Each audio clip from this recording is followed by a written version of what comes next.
지금 이제 이 김기현 대표 당 대표 그 용비어 청가를 계속 틀다가 그 오늘 이렇게 국회 전원위에 올리는 그 선거제 개혁 세 가지 안에 대해서 합의를 봤죠. 정치개혁특위 소위에서. 예. 근데 그 오늘 아침에 이 또 완전히 엎었더만요. 보니까 국회 정수 확대 동의한 적 없다. 있을 수 없다. 그래가지고 그 부분 해결되지 않는 한은 참여할 수 없다. 뭐 이렇게 엎었더라고요. 국힘 지도부 황 소장님 어떻게 보십니까? 일단 뭐 한 언론이 보니까 이제 행정부하고 뭐 좀 이게 검찰 출신들, 검사하고 검찰 직원 출신 136명 들어와 있다 이제 이렇게 보는데 기본적으로 이제 검찰 공화국이라는 부분 하에서 이제 국힘 지도부가 됐어요. 물론 판사 출신이긴 하지만은 어쨌든 법조인이라는 범주에서 보는데 저게 이제 대한민국의 법조인이라는 사람들이 차지하고 있는 부분이 개혁성이나 또 더 나아가서 화합이나 이런 것보다는 자기들끼리의 기득권을 갖다가 유지하고 그 다음에 또 향유하는 부분에서의 일종의 좀 철저하게 민감한 집단이라고 그렇게 비추어지는데 저렇게 이제 체제를 구성했을 때 저는 총선까지 공천 과정에서 총선에서 지금 윤석열 지도부가 총선 승리하기를 위해서 과감한 혁신적인 어쨌든 효율적인 지도 체제를 구성했으니까 거기 맞는 컨텐츠를 집어넣어 가지고 과감하게 개혁적인 혁신을 통해서 총선에서 대중들의 지지를 받기 위한 노력을 별로 할 거라고 안 보여요.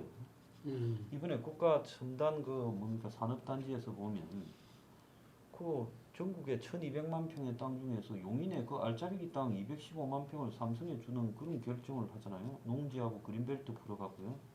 사는 기업 입장으로 보면 나중에 가서 반도체를 하든가 말든가 엄청난 진짜 알짜배기 땅을 확보하는 거죠. 그래서 기업들이 계속 수십 년간 해온 소리가 공장 부지 규제 완화 이러는데 솔직히 지방에 가면 땅 주겠다는 지자체들 수두룩 갑니다. 저 전남이나 예? 저 경남쯤 내려가면 근데 거기 안 가고 수도권에 하잖아요. 그래서 그런 거를 보면 결국은 이 기득권에 있어서의 편의를 갖다가 상당히 파격적으로 봐주는 규제 완화가 좀 특징이다 이래 보여요.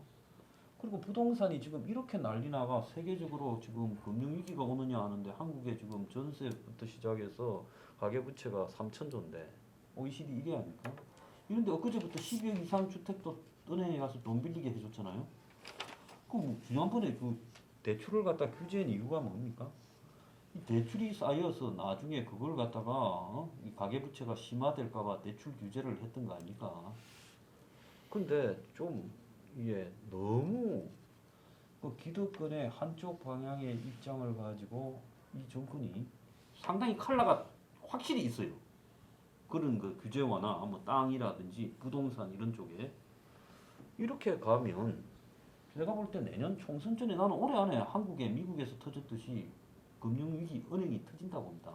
그래서 터졌을 때 과연 내년 총선에서 지금 이 사람들이 생각하는 수준의 이런 규제 완화를 통한 무슨 기업들, 기업 브랜드들이 이런 게 먹히가 들겠는가라고 한번 생각을 해보는 거야. 그 다음 두 번째로 지금 무역 적자나 경상수지 적자나 소비 감소나 투자 축소가 상상을 초월할 정도로 심각해요.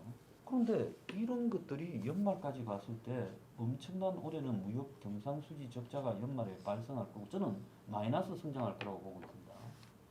근데 도대체 경제수석이나 경제부총리나 금융위원장이나 청와대 뭐 이런 참모진들이 이런 사태를 한국은행이나 좀 이해를 하고 있는가? 그래서 검찰 출신들이 편의적으로 그야말로 기득권 지향적인 경제 참모들을 부리면서 너무 안이하게 생각하고 있는 거 아니야. 자신들의 희망사항이 그대로 실현될 거라고 착각하고 있다고 봐요. 그렇기 때문에 제가 생각할 때 정권의 향배를 바꾸지 않으면 지금 이재명이의 그 헤매고 있는 민주당의 모습과는 별개로 내년 총선에 대참패를 할 수 있다. 난 그렇게 보고 있어. 일사불란하고 효율적인 부분이 대참패의 요인으로 가게 될 거다. 어떻습니까? 지금 한 조사에 의하면은 이 내년 총선 투표 의향에 보면은 정권 견제에서 야당이 55%, 이 국정지형의 여당 투표가 38.9% 이렇게 나오게 됐어요.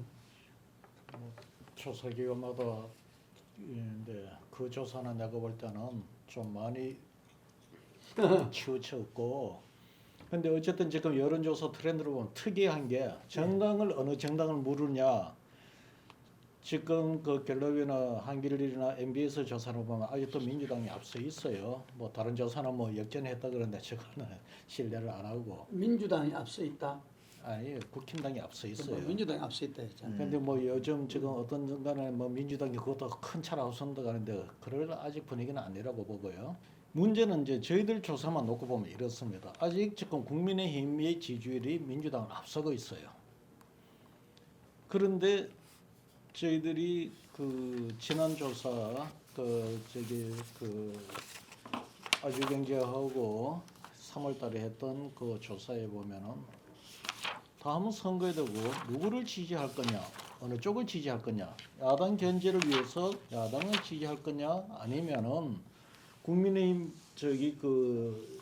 여당의 힘을 실어주기 위해서 여당을 지지할 거냐, 그는 역전으로 나와버려요. 전번에 인천일보 조사도 그런 현상이 나타나요. 경기도와 그때 서울 직후인데 경기도와 인천 지역을 조사를 해보면은 정당 지지는 국힘이 앞섰는데 어느 당을 지지하느냐 그러면 민주당이 앞서요. 이거는 이제 잘 보셔야 되는 게 지금 이 이후 특히 이 김기현 대표 출범 이후 이제부터는 사실상 총선 국면으로 넘어간다고 보면 될 겁니다. 정당 지지율보다는 더 중요하게 봐야 될 게 다음 총선에서 어느 당을 지지할 것인가 이 지표를 더 중요하게 봐야 돼요.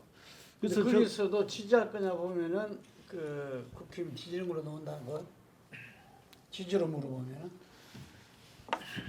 그때 이제 인천일보는 이렇게 여당 야당으로 묻지를 않았고 모든 당을 다 제시하고 어느 당을 후보를 지지할 거냐 이래 물었단 말입니다. 예. 그러니까 이것이 뭐 견제냐 이 힘을 실어주냐 이런 어떤 논리가 배제가 된 상태에서 그랬단 말입니다. 이거는 무슨 이야기냐면 국민들한테 그런 거를 멘트를 하든 안 하든 국민들은 이미 실제 현재 정치인들보다도 한 수 어떨 때는 위에요. 정권이 어떤 형태로 극단을 취짓는다면 국민들은 그거를 균형을 잡아줘서 이거를 보완을 시키는 어떤 그런 의식이 기본적으로 깔려 있습니다. 그래서 제가 이제 이야기하는 것은 아마 윤석열 대통령이나 이쪽에 대고는 현재 여론이 어떠하던 결과로 평가를 받겠다라고 하지만 그러나 실제 지금 5분에 지금까지 쭉 이야기하는 이 과정에 대고 한일 관계를 저런 식으로 추진을 했을 때 나중에 그 이제는 성과가 안 나오면 어떡할 겁니까? 지금 일본의 태도로 봐서는 성과가 있어 보일 가능성은 별로 없어 보거든요.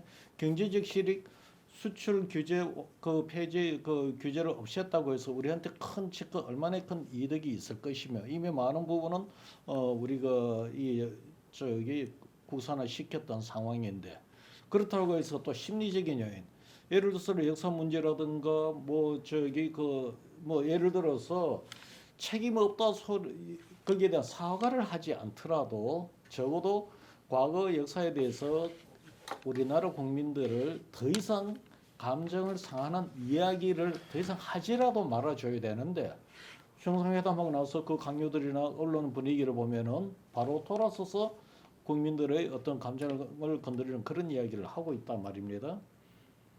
그래서 저도 참 궁금한 게 과연 이것이 아마 그쪽에서는 지금 현재의 역풍이라든가 국민들의 반대로 무릅쓰고라도 자기네 그 여당에서 생각하는 확실한 신념을 갖고서 그걸 갖고 밀어붙이면은 이 총선에서 궁극적으로는 제대로 평가를 받을 것이다. 이 공식이 과연 실현될지에 대해서는 지금 저도 의아해요. 기본적으로 법은 이 정치적으로 봐서 법은 기본적으로 뭐가 하면은 보수적이에요. 기존 질서를 규정을 하고 있는 것이기 때문에 그 법을 갖고서 현재와 같은 양극화나 이 변동의 상황을 대처하는 것은 굉장히 탄력성이 떨어지는 그 시각인데, 그러면 그럴수록 법을 정하지 않는 사람들, 경제나 다른 그런 쪽의 어떤 그 의견이라든가 일반 국민들의 어떤 그 애로사항, 그게 법률적으로 다 해결될 문제가 아니란 말입니다. 그런 부분들에 대한 해결을 못 하더라도 해결을 하려고 하는 어떤 그 정치적 행위라도 보여줘야 되는데 지금 그것도 참 약하다. 그래서 제가 보건대는 현재 이런 여론조사 나오는 것들이 지금야 이렇게 뭐 나온다 소리 치더라도 제가 볼 때는 아마 조만간에 굳어지는 형태로 가버릴 수가 있습니다. 한번 여론이 굳어져 버리면 그걸 다시 바꾸는 거는 진짜 힘들다는 거죠. 그런데 지금 조짐은 아주 안 좋게 나타나고 있습니다. 그 김기현 당대표 체제에서 최초의 어쨌든 당직 인선에 대해서 다들 주목을 했는데 역시나 그냥 친윤 일색으로 그렇죠. 끝났잖아요. 예. 그 앞으로도 뭐 어떤 분은 이런 말을 하더라고. 그 대통령실이 그 집권 여당을 자주지하는데 한치의 틈도 보이지 않는다. 바로 그 어떻게 때문에 보십니까? 바로 그 때문에 저는 사실은 그러니까 지금 국민의힘 뭐 당명이 국민의힘이잖아요. 예. 그런데 지금은 아마 제가 저기 전당대회 직전부터 저는 아마 이름이 사실상 바뀌었다고 봐요. 윤석열의 힘으로. 그렇게 보지 않습니까? 왜냐하면 사실 김기현 당대표를 저는 이렇게 표현을 합니다.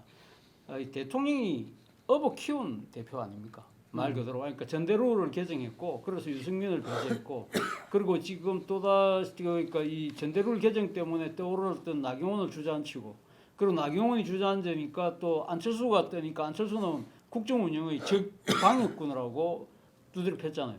그래서 이렇게 52%나 받은 그 자체가 어떻게 보면 그러니까 지금 결선 투표 없이 간 그 자체가 정말 그러니까 그러니까 그렇다고 하지만 사실은 그거보다 더 이상 나와야죠. 사실은 그 정도로 했는데. 자, 어쨌든 그래서 이제는 이제 국민의힘은 완벽하게 윤석열의 힘으로 바뀌었다는 거죠. 그 바뀐 것의 가장 첫 번째 이 상징으로 나타난 것이 이번에 방금 말씀하신 인사거든요. 지금 최고위원회 5명이 친윤일식이기 때문에 상당히 말 그대로 그러니까 김기현 대표가 후보 시절에 이야기했던 연대, 포용, 탕평, 소위 말해 연포탕이라는 그 표현을 봤을 때는 뭔가 조금 그래도 좀 그 탕평하고 포용하려는 모습을 보이지 않을까 생각했는데 물론 뭐 이런 이야기도 할 수 있겠죠. 사실은 이번에 지명직 최고위원이라고 있는 강대식 의원을 지명직 최고위원 그분은 원래 유승민계였다 이야기할 수 있을지 모르겠지만 사실은 지난번 나경원 출마하지 마라고 할 때 연판장에 이름 올렸면서 완전하게 소위 말하는 전향을 한 양반이거든요. 한 분이기 때문에 그렇고 그리고 또 지금 보면 사실 이번 그 실무당직 인사 중에서 가장 주목되는 부분이 결국은 이철규 사무총장이죠. 사무총장은 당의 살림과 예산을 살림을 살리지만 공천 국면에서 가장 중요한 것이 공천관리위원회와 당과의 일종의 연락책이거든요. 그 연락책을 통해서 상당히 당 지도부의 핵심적인 여러 가지 그러니까 의사들이 전달하는 역할을 한다고 한다면 결국은 지금 이 연포탕을 끓이겠다는 지금 셰프의 뜻보다는 아마 지금 식자재를 공급하고 있는 대통령의 뜻대로 진짜 낚시는 김기현 대표가 이야기하는 게 아니야. 내가 말하는 사람이 진짜 낚시야라고 하면서 그 식자재를 공급하는 즉 윤 대통령의 뜻대로 모든 것이 관철될 수밖에 없다는 것이죠. 왜? 윤 대통령이 이렇게 무리하면서까지 이 전당대회에 개입했을까? 결국은 이 당을 자신의 당으로 만들려고 하는 생각이죠. 그 자신의 당을 이번에 만들어졌지만 더 중요한 부분은 국회 내에도 자신의 사람을 심겠다는 뜻이 분명히 있는 것이거든요. 그렇기 때문에 사실은 이 윤 대통령이 지금 이 당장에 대한 의지가 상당히 강하다는 것은 지난 2021년 10월 달인가 11월 달에 그런 이야기였었어요. 그때 당시 본인이 당 입당한 지 얼마 안 됐는데 그때 홍준표, 유승민 이런 공격을 하니까 그때 뭐라고 이야기는 당 선배들을 겨냥해서 이런 정신머리라면 당이 없어지는 게 낫다고 이야기했거든요. 그러니까 그만큼 당에 대한 뭐 좋게 얘기하면 개혁, 개조 뭐 이런 부분이지만 그만큼 당장의 의지가 강하기 때문에 사실은 이렇게 지금 전당대회를 통해서 윤석열이 힘으로 만들고 난 뒤에는 결국은 지금 다음에는 공천인데 지금 그래서 지금 뭐 일각에서는 지금 검사들 지금 그 대기 중인 검사들이 뭐 전 현직 검사들이 한 30명 된다는 거 아닙니까? 그것 플러스 알파가 또 있겠죠. 자, 문제는 이렇게 갈 경우에는 소위 말해서 당의 비윤이라고 할 수 있는, 그러니까 비윤의 핵심이라고 할 수 있는 유승민, 이준석은 무조건 아웃될 거라고 저는 봅니다. 이런 상황이 그런 식으로 갔을 경우에 말 그대로 친윤일색으로 공천을 했을 경우에 과연 지금 지지층 결집할지 몰라도 중도층 무당층들이 과연 이러한 부분 행보에 대해서 얼마만큼 지지를 할 것이냐, 그런 부분들이 저는 상당히 지금 그러니까 윤 대통령이 지금 당을 장악하고 나오고 난 이후에 여러 가지 당신의 정치적 스케줄이 상당히 꼬일 수 있는 그러한 아주 잘못된 하나의 첫 단추를 깬 것이 아닐까 하는 생각이 듭니다. 먼저 인사부터 이제 제가 말씀을 드리자면은 금방 사무총장 이철규가 중요하다라는 이야기를 하는데 대표적인 윤핵관 중에 한 명이잖아요. 그렇죠. 근데 굳이 윤핵관이 한 명 할 수밖에 없었나? 그런 거 개의치 않는다는 거죠. 제가 이야기한 대로 우리 차 교수가 이야기했는데 국민의힘은 윤석열 힘이 됐다. 그리고 대통령실이 여당을 좌지우지하고 하는데 한 채 틈도 보이지 않겠다. 왜냐하면 한 채 틈도 안 보여야 차기 공천 그리고 당을 개조하고 하는데 그게 제대로 할 수가 있으니까. 그 사무총장 이철규 금방 그 말 들으면은 건정달 사무총장이 제가 기억이 딱 나요. 왜냐하면 우리 때 전두환 체제에 우리가 있었기 때문에 당시에 전두환이 대통령이면서 당 총재였죠. 그때는 그 당정 일치였으니까 당 총재로 있으면서 그때도 이 대표 최고위원이 있었어요. 대표가 관리형 대표로 임명직이었죠. 당 총재가 임명하는.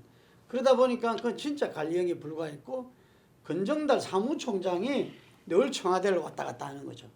그 정례회담이란 게 회동이란 게 그때는 관리형 당대표랑은 정례회동인 기억이 별로 없고 언론에서 별로 다루지도 않아요.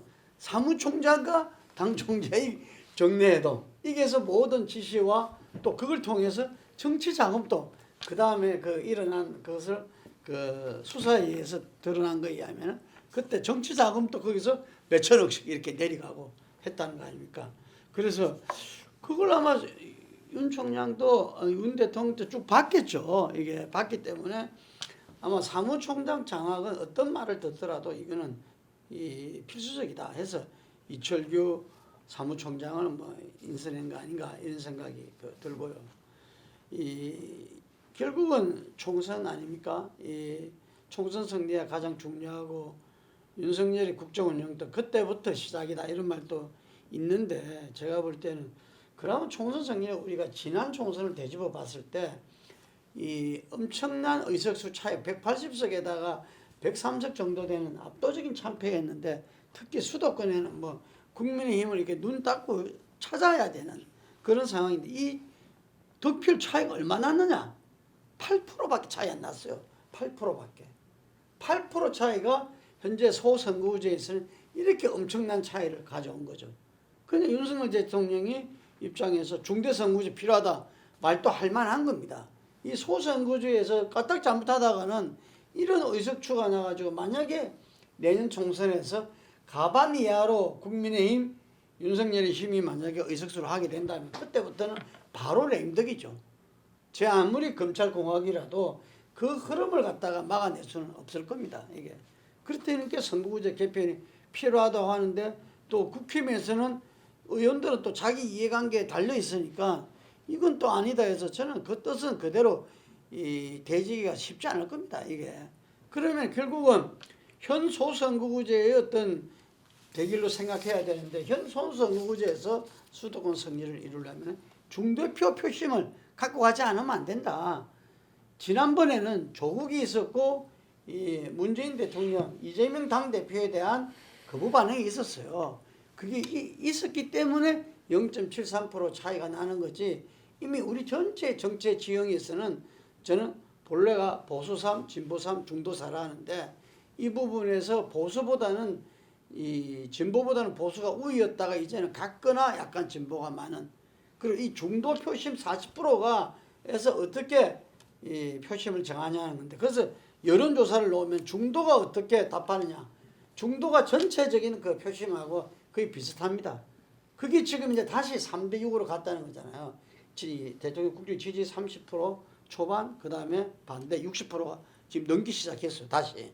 그리고 모든 사안에 대해서 이 지금 3자 변제라든지 정상회담이라든지 이런 부분에서 거의 다 60%가 넘고 있습니다. 이게. 그럼 지금 엄청난 30%나 차이잖아요. 지금 이제 이재명 리스크 때문에 총선을 갖다가 낙관하면 그거는 당을 망치는 길이라고 국힘의 이구동성으로 이야기하고 있어요. 이재명 리스크는 저 저력의 민주당이 그걸 어떻게 극복할지 모른다. 이재명 당대표도 총선 집은 자기한테 아무것도 없다 하기 때문에 총선 승리를 위해서는 당대표 사퇴가 아니라 제가 볼 때는 더한 것도 할 수 있다는 거죠. 저는 이걸 국민의힘 의원들도 저는 기대는 하지만 실제 내심으로는 잘 알고 있다는 거죠. 이게 민주당이 어떻게 이재명 개인이 당이겠습니까? 그리고 지금 윤석열 대통령한테 대립되는 그런 이전으로 치자면 민주개혁 세력 전반이 어떻게 이재명 개인에서 좌지우지 되겠어요? 저는 개딸도 민주개혁 세력의 일환이라 보거든요. 거기서 자유로울 수 없다. 그렇기 때문에 지금 현재 이 여론에도 금방 홍 소장이 또 이야기했지만 정당 지지를 물었을 때하고 내년 때 총선에서 어느 당을 지지하겠냐고 다르게 나온다 그러잖아요. 이게 정당 지지에서 국힘이 앞서더라도 내년 총선에 어느 당을 지지하겠냐 민주당이 높게 나오는 게 추세고 흐름이고 이게 굳어지면 되짚기 어려울 거라고 이야기하잖아요. 저는 지금 국힘에서 정말 이 정치 경륜이 있고 이게 그 중도 표심을 갖고 있지 않으면은 수도권에서 어렵고 참패할 수밖에 없다면은 저는 이 윤석열 리스크를 이재명 리스크를 민주당에 치유하는 것만 바라만 볼 게 아니라 윤석열 리스크를 치유해야 된다. 당이 정말 건강한 집권 여당으로 거듭나야 되고 그리고 그 대통령도 국민과 함께 국민의 뜻에 따라서 국민만 바라보고 간다고 했잖아요. 그런 모든 부분들이 이루어지지 않으면은 이 우리 홍 소장이 뭐 예견한 대로 저는 민주당 지지가 굳어져 가지고 이 가반도 어려울 수 있다. 저는 그렇게 봅니다. 그래서 지금 김기현 당대표가 이 상당히 아까 업어 키웠다 그러는데 본인으로서는 엄청나게 자존심 상할 겁니다. 저도 김기현 당대표를 잘 아는데 이 정말 그 원내대표 시절이라든지 그 시절에도 정말 열심히 한 사람이고 이게 뭐 본인은 정말 국민을 위해서 당을 위해서 이렇게 나간다 생각을 하고 또 선거다 보니까 도움을 받을 수밖에 없죠. 그래서 저는 지금부터 본인이 역사를 바라보고 국민만 바라보고 정말 그 보수의 근본적인 변화는 전 지금부터 시작이라고 봐요. 이게 그래서 그러지 않으면은 이게 굳어져 보면은 정말 이재명 리스크보다도 이재명 리스크는 저는 민주당이 해결한다고 봅니다.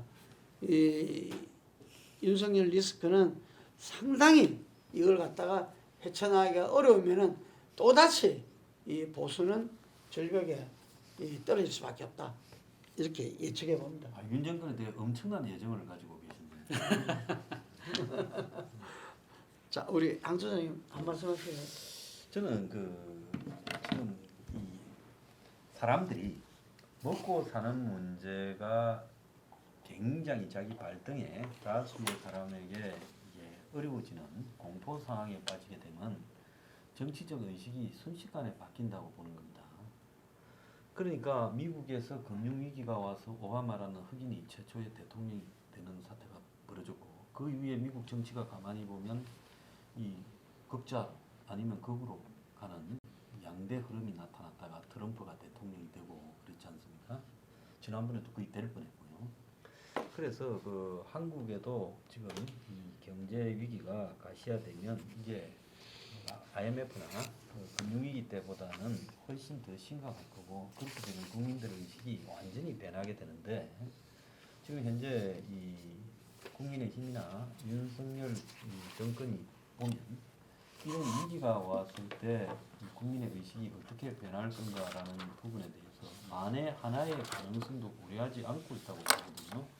그래서 나중에 그야말로 제가 볼 때 수습 못하는 상황에 부딪힐 수도 있다. 박근혜 정권이 저렇게 최순실 중심으로 3인방 데리고 갈 때 저는 여러 차례 방송에서도 나가가지고 3인방이 떠나라 해외로 이렇게 요구를 했더만 엄청나게 나한테 보복을 하더만요.